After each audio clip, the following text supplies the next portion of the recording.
Hello students, एक बार फिर से आप सभी का स्वागत है ऑनलाइन क्लासेस के अंतर्गत। हम पढ़ रहे थे first chapter the glorious past of India, और जिसके अंतर्गत अपना जो है कि एक तरह से सब कंटेंट चल रहा था वो था आपका वैदिक एज और वैदिक एज, जिसके अंतर्गत आज हम जो यहाँ पे पढ़ेंगे पार्ट 28 के अंदर वो पढ़ेंगे अपन अचीवमेंट्स यानी कि उपलब्धियाँ।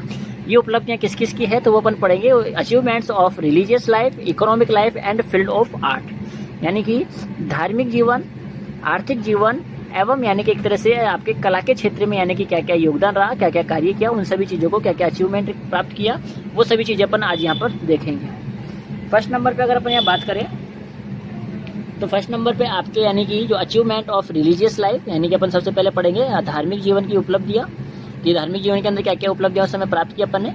India was regarded as world guru on account of her cultural qualities and prosperity, यानी कि एक तरह से सांस्कृतिक विशेषताओं एवं समृद्धि के कारण ही सांस्कृतिक यानी कि कल्चरल क्वालिटीज एंड प्रोस्पेरिटी, सांस्कृतिक विशेषताओं एवं समृद्धि के कारण ही भारत को वर्ल्ड गुरु यानी कि विश्व गुरु का दर्जा प्राप्त था।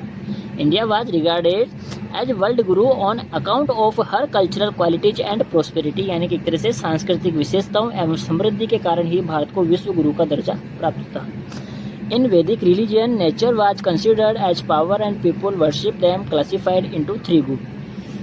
वैदिक कालीन सभी देवी देवताएं हैं वो यानी कि एक तरह से आपके नेचर वाज कंसिडर्ड यानी कि प्राकृतिक शक्तियों से संबंधित जो आपके यानी कि एक तरह से उनके गुणवाचक नाम थे, इसीलिए इन्हें यानी कि एक तरह से अपन तीन भागों के अंदर यहाँ पर बांटते हैं। फर्स्ट अपन जो यानी कि एक तरह से अपन बात करें यहाँ पर जो आपके यहाँ पर अपन कह सकते हैं जो देवताएं हैं उन देवताओं को यानी कि एक तरह से डिवाइड किया गया, can be divided in three part. First आपके स्वर्गवासी, पार्थिव एंड आपके एटमॉस्फेयर। तो फर्स्ट नंबर पे अपन देखें यहाँ पे स्वर्गवासी, जिसे अपन कहेंगे यहाँ पे आकाशीय देवता भी यानी कि आपके हेवन ड्वेलिंग गॉड। कौन कौन आता है इसके अंतर्गत? वरुण, सन, Savitri, Aditi, Usha, Ashwin and Mitra, इतिशी। Second पार्थिव यानी कि जो आपके अर्थली गॉड है यानी कि पृथ्वीवासी जो आपके यानी देवता है उसमें कौन कौन आता है? अर्थ, पृथ्वी, अग्नि, सोम, बृहस्पति एंड सरस्वती। पृथ्वी हो गया, अग्नि हो गया, सोम हो गया, बृहस्पति हो गया एंड आपके सरस्वती हो गया। नेक्स्ट बात करें अपन यहाँ पर एटमॉस्फेयर की, जिसके अंतर्गत यानी कि आपके जो ये अपन कौन से हो गए? वायुमंडलीय हो गए, जिसके अंतर्गत आपके वायुमंडलीय देवता होंगे, जिसके अंदर वायुमंडलीय के अंदर कौन कौन आते हैं आपके यहाँ पे? तो उसके अंदर आपके होगा इसके अंदर आपके वरुण हो गया, फिर से इसको भी यानी यहाँ पे रखा गया है, स्वर्गवासी में भी रखा गया है, वत्स हो गया, इंद्र हो गया, रुद्र हो गया और आपके मारुत हो गया।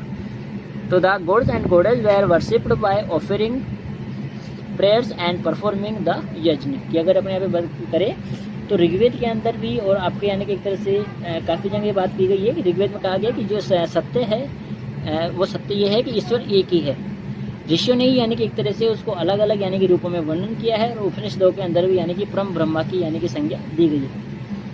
उपनिषदों के दर्शन के अनुसार ब्रह्मा से संपूर्ण जगत की उत्पत्ति हुई और आत्मा का ब्रह्मा में विलय होना ही यानी कि क्या कहलाता है? आपके मोक्ष कहलाता है। तो ये आपके थी अचीवमेंट्स ऑफ रिलीजियस लाइफ के। अब बात करते हैं अपन यहाँ पे achievements of economic life. The economic prosperity of Indian indicates it's glorious past, कि जो आपके यानी कि एक तरह से प्राचीन काल में जो भारत था वो अपनी आर्थिक समृद्धता के कारण ही यानी कि काफ़ी फेमस था, इसीलिए इसे सोने की चिड़िया भी कहा जाता था।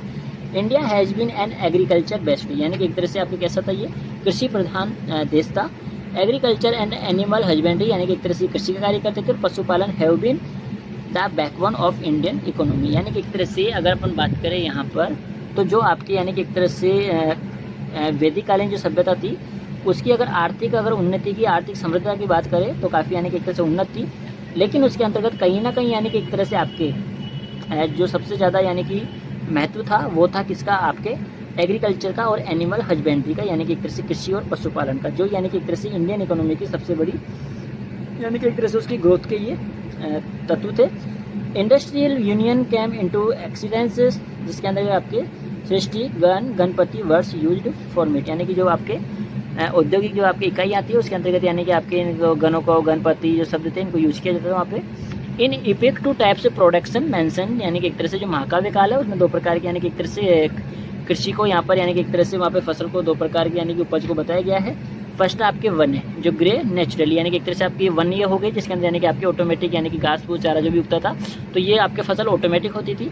नेक्स्ट आपके क्रस्ट क्रस्ट है जिसके अंदर ग्राउंड बाय फार्मर्स, यानी इसके अंदर जो किसान है वो यानी कि अपनी मेहनत करके खेती करते थे, जिसके अंदर वो वीट, राइस यानी कि चावल, आपके गेहूँ वगैरह है, इन सभी चीज़ों को एक तरह से यहाँ पर उगाते थे। उसी के साथ साथ अगर अपन यहाँ पे बात करें तो उस समय यानी कि आपके इंटरनेशनल, नेशनल यानी कि एक तरह से जो ट्रेड था, देशीय अंतर्राष्ट्रीय व्यापार थे, वो भी दोनों प्रकार के व्यापार हैं, वो अपने को यानी कि एक तरह से इसमें वैदिक काल के अंदर देखने को मिलते हैं।